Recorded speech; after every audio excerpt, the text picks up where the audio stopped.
Hey everyone, Suzanne Hi. Taylor King here. Hey Michael, what's going on? Life is good. About to head out for a big European trip, so you caught me just in time. Awesome. Well, we're here for just our coffee chat series Mhm. today that I've been doing for a while with entrepreneurs. And I'm excited for everyone to learn more about you because one, you've been so helpful for me on my journey. In talking about what I do, you've made it simpler, you've made it feel more comfortable and more confident for me. And Nice. referring people to you is super easy. And I know that they come back with those tools Oh that yeah. they need. So I'd love for you to tell everybody what Hmm. you do and Okay. who you serve. And then I have some juicy questions for you. Okay. Ooh, juicy questions. My favorite kind. Yeah. So real quick, I absolutely love language. In particular, how language determines how we understand each other. And as far as business goes, how our audience understands our business, right? So with my background in behavioral neurology, I pretty much 2x to 5x the uh, revenue of my clients who are typically coaches, consultants, and experts, and some startups, just by making very key changes to how they talk about themselves, like in their marketing, on their website, in their networking, and in their sales language. It's how we speak determines how we are understood. And I make sure what you say is doing all the hard work it needs to, and really quickly and really authentically, to get someone going, you know what? I kind of want to work with you. Mhm. Yeah.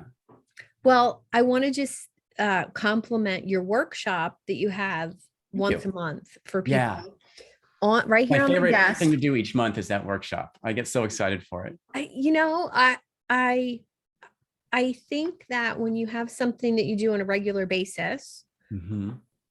and it starts to get momentum, I have this monthly conversation for coaches that Which I love, by the way. thank you, but I started off for selfish reasons because I wanted to have those conversations. And Mm-hmm. I just said I need to create the space for that. Yeah. Well, I didn't think of it in terms of, oh, I need an opt-in, I need people to sign up, I need people's emails, I got to send them like I didn't even, it was just let's meet on Zoom. That's the best ones. The overthinking things tends to make it all muddy and not fun. It's the spontaneous, hey, let's all just get together and start having a Mhm. conversation and enjoying each other's company even. Yeah. That's where the fun and actually the real value comes in. And I love your monthly coaches conversations. Well, thank you so Yeah, much. I'll have to miss this one because I'll be away, but Well, the next one. you have a good excuse. Yeah. But your workshop, um, and I can't remember whether it was 60 or 90 minutes, but the notes I took from your Yeah. workshop sit here on my desk behind my That's computer. awesome. I have a little push pin board, bulletin Hmm. board, and they sit so it's front and back Yeah. pages. And I want to just say that there's language things that came out during the workshop and after. Yeah. And I want to share one of them that came out after that I Okay. can totally attribute to the awarenesses that you gave me during that Okay. time. Developing your relationship with yourself and heightening your inner awareness to elevate your perceptions, to become more authentic, deepen relationships, respond versus react, evolve your human experience. Okay. And I ended up using some of those Yeah. words on a Yeah. sales page of mine for Hmm. coaching. And I'd love to know how that feels. Now, I wasn't confused before I met you. I was doing fine with attracting people to what I was doing. I was Right. doing okay income wise. Some months were up here and some months were down here. Yeah. But once the language piece was solved for me, and Yeah. before that, I had offers, I had programs, I had everything I needed. It was just this one little piece missing. Yeah. Yeah. What does that feel like for you to be able to connect those dots for people? Yeah. Great question. You're right. It is juicy. Mhm. What does it feel like for me to actually connect those dots? So, a little bit of backstory. Mhm. I realize what I do now is a direct result of my first day in first grade, where that was the very first time in my life as a very, very young, actually 5-year-old. I'm an October baby, so I started school when I was 5, not 6. Of maybe not the first day, but first grade is my first experience of being teased and seeing other kids get teased. And it never made sense to me. Now, as a 5-year-old, 6-year-old, you don't have the emotional intelligence to really figure anything out. But I knew it felt bad, but also I didn't quite get it. Like, wait, what that kid said or did wasn't what I would do, but it seemed okay to me. And yet this is happening. I just don't get it. Mhm. Maybe it was a logical kid or what, but the connections I couldn't get. And I realize now my entire life and my career pursuits have been in pursuit of understanding how we relate to each other, right? What is it that makes one human being understand another and me to understand myself and other people? So, how does it feel like when I help someone connect those dots linguistically so that they can be understood? Honestly, it feels like being that 6-year-old finally understanding how the world works and feeling safe and welcomed and belonging. It's kind of how it feels. Well, I love that word. I think that's one of my favorite topics right Yeah. now, as people come back to working with other people in an office space. Right. There's a disconnect because we're so used to, this virtual remote thing, Yeah. being home working. Like, I'm not even working really today. I'm off today. I'm Mm-hmm. casual. I had errands to run. And I think a lot of people are getting in that mindset of working from home. Yeah. All right. Second question is, when you're helping someone Okay. and they have that aha moment, My favorite. Yeah. what typically shifts for them after that? Yes. Okay. Dan, these are juicy. Um, all businesses are a reflection of the people who run them. They are literally aspects of self. Mm, And just side note, the best way to communicate that is to communicate that aspect of self. So people who share that same aspect of self recognize you're like kind and makes all the safety parts of the brain go, hey, yeah. But in that aha moment, what's really happening is when the person I'm working with fully understands why this business matters to them. And it gives them, in this framework, kind of permission to be upfront with it, because they were hiding it before. Like, it was other than conscious. It wasn't like this is a decision, like I shouldn't say that because they'll see me, right? These things are happening on an other than conscious level. Not that it's unconscious, it's just not in our awareness. mhm, That there's a reason why everyone's in the business we're in. There's a reason, Suzanne, why you're in this business and you're not an airline pilot mhm. or any other career on the planet, right? Because this business, you came to it because of your belief system. My job is to connect you with the underlying belief system that brought you to this business and turn that into language and messaging. When that gets revealed and that aha moment is a sign that my client is like, oh my gosh, my business world makes sense to me now. And it's a great reset in not just their neurology, but in their affection for their business. that is the moment I just love when that happens. And we get it in the first meeting, right? Like I always say we get the big win in the first meeting, and this is the big win, exactly what you just mentioned. Well, I love that, because I think whether you're new to the entrepreneurial journey and you're just doing your brand, you're just deciding on your language, and brand is, hopefully everybody that's listening, that your brand is more than your colors and your font. Yeah. So your brand is really that language and feeling that you want your customers to have. Yeah. So whether you're at the beginning of that journey, or 10, 15, 20 years into that journey, and you need a refresh, a respark, I think it's amazing to do this for your company. Yeah. Thank you. And I want to say, or ask, who is your typical client? Who is that person that you can help the most? Yeah. And who is the person that you would rather not help? Okay. Pure demographic, like what careers are they in? I work primarily with coaches, consultants, and experts, right? Same as you. That's why we work so well I together. know.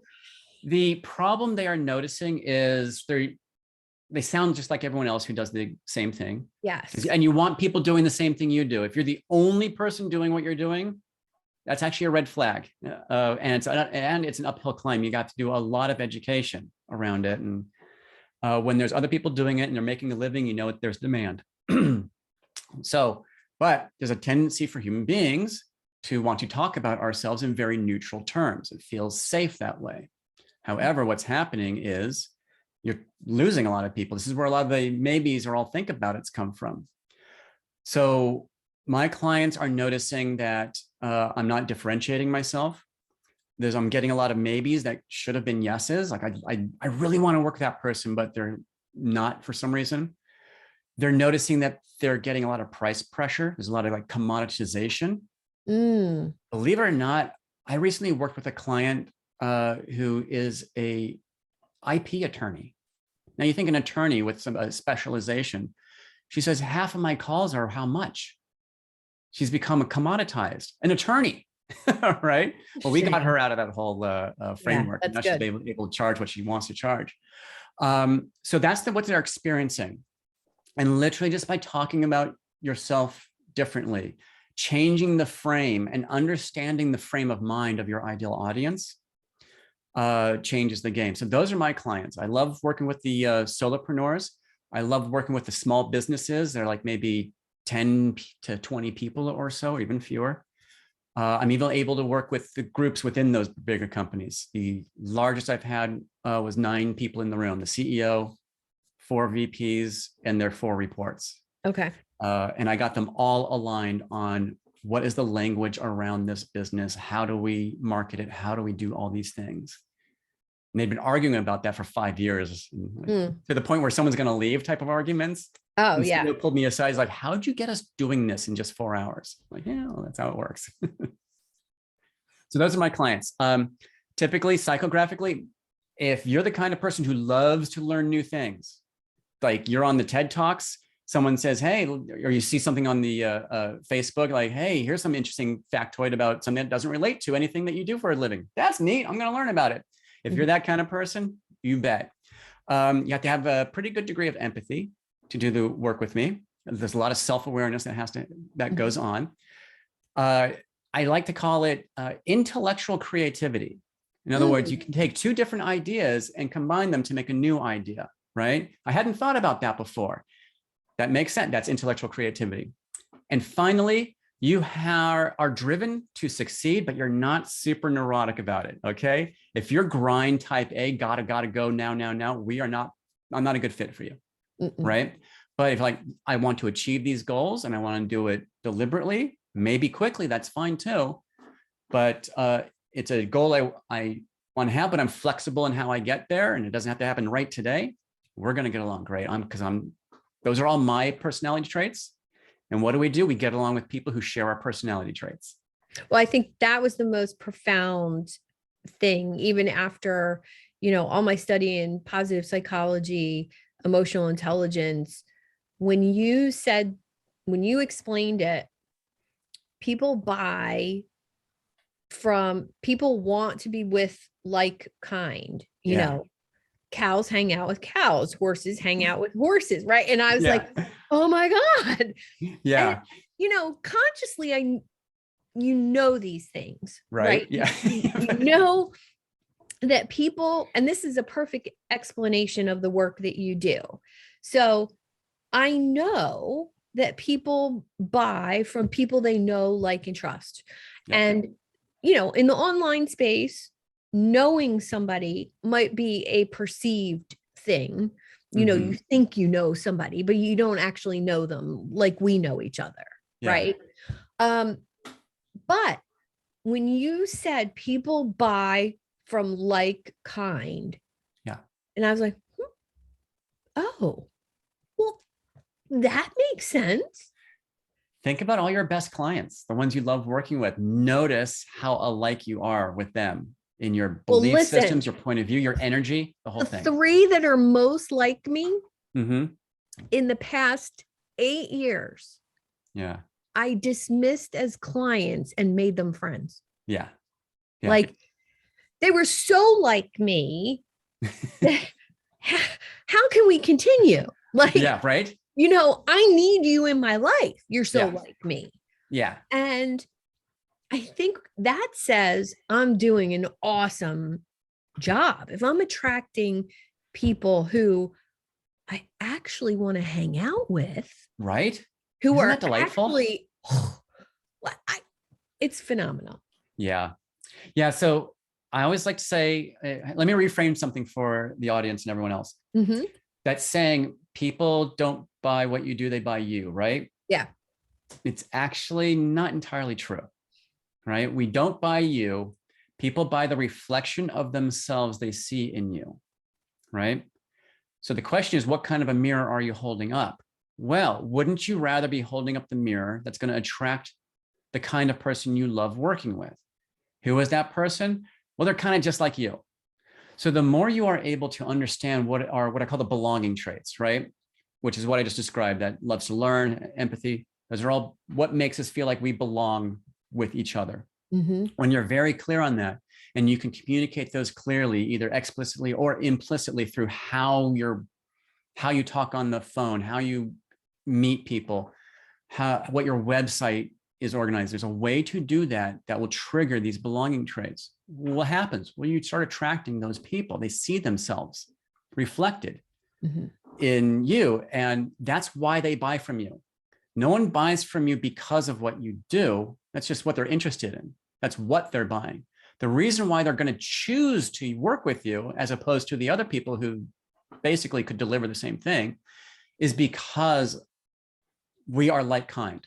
Yeah. I see myself in you, triggers a whole bunch of neurology that equals safety and no threats of dying type of thing. Won't go too far into that. But we interpret that as there's something about Suzanne I really like. And that's who we buy from. And it just makes the sale so much easier. Someone's got a data analytics company going from a 6-week sales cycle to a 2-meeting sales cycle. Wow. Data analytics, like how, like for like you and I are much more on the, like, how are you feeling? What's going on in your world type of businesses? Data analytics is just pure numbers and blah, blah, blah. Makes my head explode. But I got them talking in a way that shortened their sales cycle. And it pretty much 5x their business within 6 months, to tell you the truth. Wow. I mean, most marketing, data, IT companies don't talk about themselves in an emotional, connected way. Yeah. So that's awesome. Congratulations. Yeah, that was fun. That was a really fun project. That was with 7 people in the room, and I had to work with everyone's neurology and everyone's on the same page and the whole thing. That was that's really fun. Good. That was good. Yeah. Well, I want to share something about the sales process. Okay. So for you, I know what it's like with you. I know how it feels to have you make an offer I know what it's like to refer a client to you. Um, I would love for the audience to know what you have, Okay. how they come to your workshop, how do they get on your email list, but more importantly, to know that anybody I'm having a conversation with connects with people like I do. And I Okay. think that was one of the important things for this coffee chat series is I want to have these conversations with people who are not sending spammy messages, who aren't using automations to connect with people and, aren't doing that persuasion sales tactics, tricking people or whatever. Yeah. So authenticity is important to me when I connect with other Yep. people. Their sales process is important Yeah. because if I refer somebody to you, which I've done, but I know that one, they're going to come back to me when you're done, but That's also exactly right. because you have to ask. Yeah, I mean, you have to know that. I think that's important. But also, I want my referrals, no matter who I refer to, but you in particular do this really, really well. Oh, thank you. It's so real. It's so like, and I've gotten this feedback and I'm sharing this live with you. Okay. So it might catch you a little by surprise, but everybody that's come back to me that I've said to introduce to you or go check him out. And I even sent somebody to stalk you on LinkedIn, like just go see what he's doing. And the feedback has been amazing. It's been authentic, real. It's gratifying to hear. Thank you. Yeah, you're welcome. So tell us what's happening and how they get in touch with you. So I'll start with the easy one, which is just the mechanical. How do you get in touch with me? I assume there's going to be show notes. So connect with me on LinkedIn. I get an email from LinkedIn. Hey, so-and-so sent you a message. And I always go to it and answer. So we can start a conversation there. My website, I made it super engaging and it's a whole education experience. Like I said, love to learn new things, right? So if anyone listening to this is like, wow, I think I need this right now. Go onto my website and on the upper right, you can just schedule a call with me. And we're going to have a conversation about your business. I don't do sales on these calls. Yes. Right. Honestly, I start working on your problem in these calls, unless it's the 15-minute one. It's not enough time. You can do a 15-minute or a 45.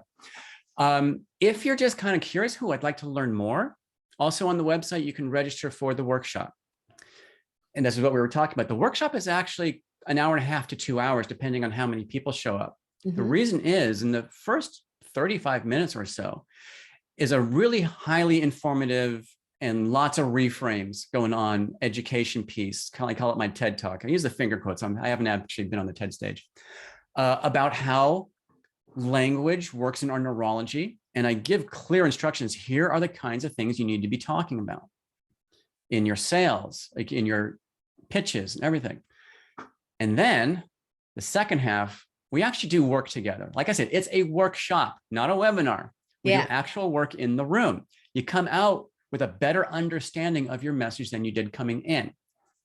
Now, there's only so much we can do in about 10 minutes together, but we can cover a lot of territory in 10 minutes. I have people come out of that workshop saying, oh my gosh, I got everything I needed. And I'm like, yeah, you're right, you did. Right. And all they had to do was the one workshop. They were just ready for it. So those are the best ways to get connected with me. Link up on LinkedIn, start a conversation there. Just get on my calendar. You can do that from the website. And if you want to just attend the workshop and get some benefits there, go to the website and sign up, register for the next workshop. I do them monthly on the third Wednesday of every month, except April. Like I said, I'm going to be away. And what happens then is like I said, what's that sales process? I like dropping people into the experience of working with me right away. Me too. Right? Love it. Yes. Where it's all about give value. Yes. You're having a conversation with me. you're coming away with insights about your own business, if not like a clean message, right? And if I'm feeling like we're getting along, and if I feel that I could really knock this out of the park for you, here's ready for my sales pitch. Ready for the whole thing? Yeah, let's hear it. I'll say, how do you feel about working together? That's the whole thing. And you can answer yes or no. Yeah. Right. I never get a maybe. Right. And that's it. We spent like 30 minutes talking about your business, and I'm also vetting you in that call. That's why I do that. I was like, you're spending so much time on these calls. Like, yeah, I'm very selective about who I work with. I want to work with people I like working with. And so I want to get to know you. And the best way to do that is to start taking you through my process of understanding your business and your belief system, really. Yeah. Hey, do you want to work together now? That's it. That's the entire thing. Well, I absolutely love that. And I always wanted to be like that. I always wanted to lean into that, just having conversations with people. Yeah. And showing up the same way right now as in a coaching session. Yeah. Or at the grocery store and I'm talking to somebody. Like, show up the same way all the time. Absolutely. And if you show up powerfully and passionate about what you do, and you're a giver and you're a connector, then people start to come to you and ask you questions. Oh, yeah.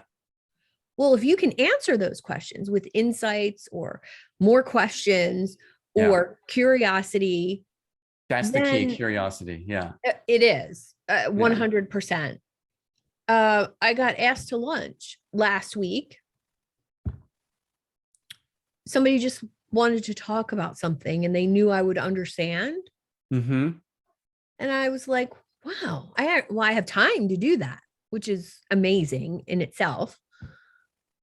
And at the end of the conversation, I didn't say anything. I knew I could help him. I knew I would be an amazing coach for him and his business. Yeah. But I didn't say anything. Yeah. And within 15 minutes, he said, well, how do I hire you? Yeah. I'll take that all day long. Every day, all the time. All the time. Yeah. And I'd say the clients I've worked with, about 2/3 to 3/4 of them said that, where I didn't have to pitch them like, how do you feel about working together? It was more like, what's it like to work with you? Tell me the nitty gritty, right? And that's when you know you've made a connection. Yeah. And it makes sales, everyone talks about, I hate doing sales. Sales is icky. Yeah, I get that. Sales is icky. So make connections instead. Yeah. Right? Yeah. With the intention of wanting to work with each other. It's got to be the intention for working with each other has to be there. Otherwise, you're just making friends, which is fine, but not great for business. Right. Right? Because we got to make a living. So yeah, you want to make these connections. You want to be curious. You do have to have the intention of wanting to work with them. But it's an intention. It's not the thing that you're focused on. Yeah. Right. And I don't know how to describe it. The difference between an intention and a focus, right? Might be splitting hairs and semantic. I read something recently about an internal intention and an external intention. Interesting frame. And I was like, okay, let me read more about this. Yeah. And basically it was, and I'm going to use the weight loss diet example. Tons of people say, I want to lose weight. I'm going to go on a diet. And it's out here in the ether somewhere. Fewer people say, I'm effing losing weight and I'm starting today. Yeah. That is an internal intention. You've somehow connected mind, body, whatever.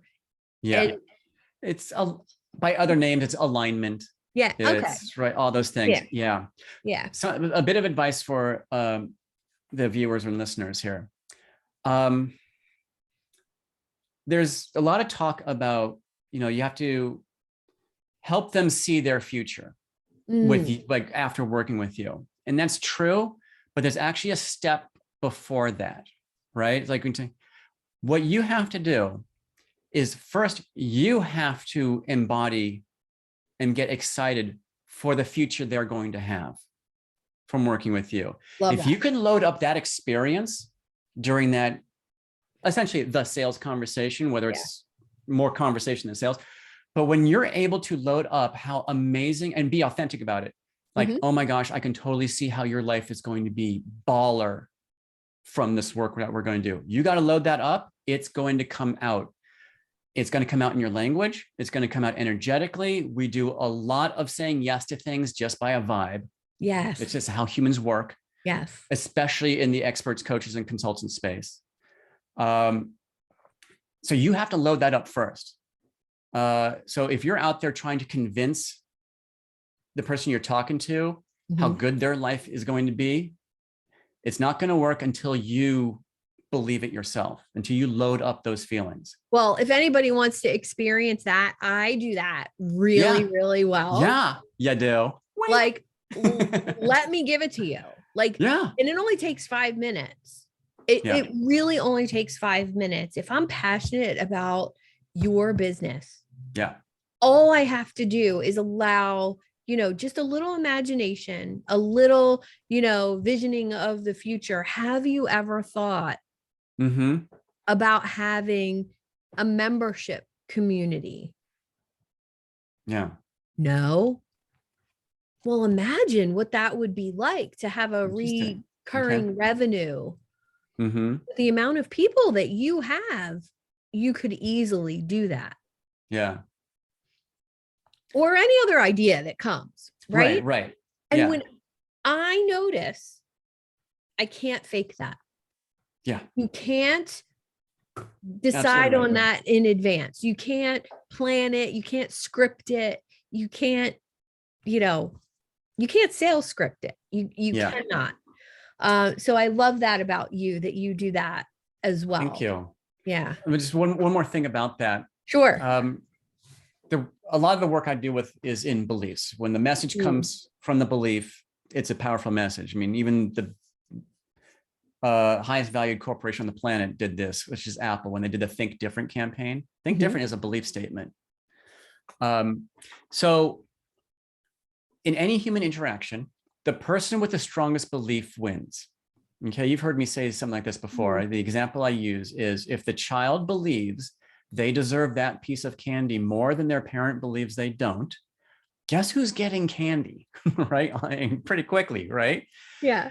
So the person with the strongest belief wins. And what you were talking about is like, when you inhabit the belief that, oh my gosh, your business is going to be so rad if you did this community thing, you become the strongest belief in that system, on that frame.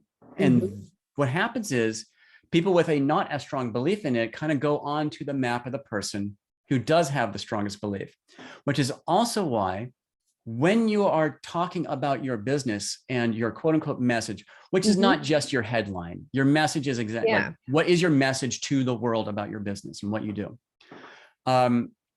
It has to come from a place of strong belief, because in that case, and your personally closely held belief, because then you become the strongest belief in the system. And everyone else who holds that or shares a similar belief, even just a little bit, goes, oh, wow, that person really knows what they're talking about. And they go onto your map of reality. So when someone goes out there and says, no, I pick on these guys a lot because they always do this, I'm a CPA, right? I do X, Y, and Z as a CPA. That doesn't come from a state of belief, right? It just comes from a state of like, this is what I do. It's not a belief. Yeah. Right. But when a CPA says, here's what I believe is true about the work I do and how come it's meaningful, how come it's important, right? And there's ways to capture that in really succinct, clean language. then they're head and shoulders above every other CPA that could possibly be introduced to that person, because you're no longer talking about doing accounting. Right. We're not talking about a shared belief system. Yeah. And that's so much. And that's more powerful. Absolutely. Yeah. Well, thank you for Welcome. Thank you. such a This great is fun. conversation. Thank you for playing with the juicy questions, They were and, great. Really good questions. Totally unprepared, Yeah. right? Yeah. I don't prepare questions in advance. I don't give people the option to give me the questions they want me to That's ask. not fun. So I really, I get inspired by these conversations, and I hope everyone listening gets inspired by Michael like I have been, and give him a like and a follow and get on his email list. Head on over to that workshop that happens monthly, except for next month, because Well, this month, or this I month. already did. The one for April actually happened on Wednesday. Okay. So the next one is May 18. Okay. From 10 to noon Pacific. All right. Well, I will put all that information in the notes. So in the Thank you. comments, and tag me or Michael if you need an introduction. I'd be happy to make it for you. And thanks for joining us. Oh, such a pleasure, Suzanne. You're one of my favorite people in the world, honestly. And I love our conversations. And the work you're doing with Coach Conversations is brilliant. I look forward to that every single time. And I tell my friends about it. Like, you got to come. Well, thank you. Thank you. Thank you. And, it's been 8 months of doing something organic, that, invite leads to invite, and somebody tells somebody. And I've met some amazing people. There's going to be a coaching program that comes out of Coach Conversations. Ooh. There's been a client for me out of Coach Conversations. There's been a client for someone else out of Coach Conversations. Yeah. There has been a couple podcast appearances, coaches switching, podcasts. I love it. So good. I mean, I did not create it with that intention, but I'm so excited. Like, it's amazing when something, those specific outcomes weren't known before, but the intention behind it naturally, I can totally see those outcomes happening due to the intention you had coming in. Yeah. Yeah. And I'm glad they manifested and realized. Yeah, I love it. Thank you very much. And so there will be more information coming on Coach Conversations. Okay. There's going to be some YouTube shares of recordings and snippets from Coach Conversations. And there will be a sign up for Coach Conversations. And I don't know whether the community will be, I don't think it'll be on social media, because I like the whole idea of having it. Yes, I do too. On Zoom. It feels more personal. It does. And I love that. Yeah. So. Yeah. All Besides, right. I'm not on Facebook, so. Yeah. Skip it. I wouldn't be able to join. You don't need to be. You don't need to be. All right. Well, thanks again, Michael. Appreciate you. Thanks, Suzanne. I appreciate you too. Take care.